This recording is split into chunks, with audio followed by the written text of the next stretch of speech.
শাহবাগে যাব, অবৈধ অর্থ উদ্ধার করব, বিনা সুদে পুঁজি নিব, দুর্নীতি বিরোধী আইন পাস করব, বিনা সুদে পুঁজি নিব।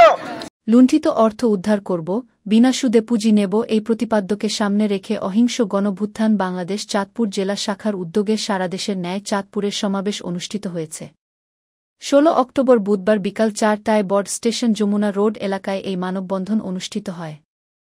অহিংস গণভ্যুত্থান বাংলাদেশের সংগঠক চাঁদপুর জেলার শাখার মোহাম্মদ বাচ্চু বেপারীর সভাপতিত্বে চাঁদপুর পৌরসভার ৭ নং ওয়ার্ডের সদস্য মোস্তফা কামাল এর পরিচালনায় বক্তব্য রাখেন সংগঠন মোহাম্মদ রুবেল কাজী, মোহাম্মদ কবির খান, মোহাম্মদ আবুল কালাম, আশায় বেগম, কল্পনা বেগম, ফারজানা বেগম, রাবিয়া আক্তার, পারুল বেগম, রাশিদা বেগম।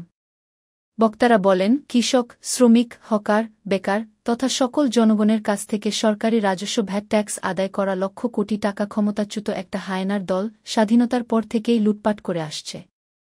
অবৈধভাবে দেশের টাকা বিদেশে পাচার করা হয়েছে। আমাদের দাবি দেশের টাকা উদ্ধার করে দেশে ফিরিয়ে আনা হোক। অসহায় দারিদ্র্যে মানুষের মাঝে বিনা সুদে পুঁজি দেওয়া হোক, যাতে গরিব অসহায় মানুষগুলোর জীবনযাত্রার মান উন্নত হয় এবং সচ্ছলতা ফিরে আসে। অহিংস গণভ্যুত্থান বাংলাদেশ এর আয়োজনে দুর্নীতি বিরোধী বিশেষ আইন প্রণয়নের দাবিতে চাঁদপুরের সমাবেশে চাঁদপুর পৌরসভার বিভিন্ন স্থানে থেকে নারী পুরুষ কমিটির অন্যান্য নেতৃবৃন্দ উপস্থিত ছিলেন।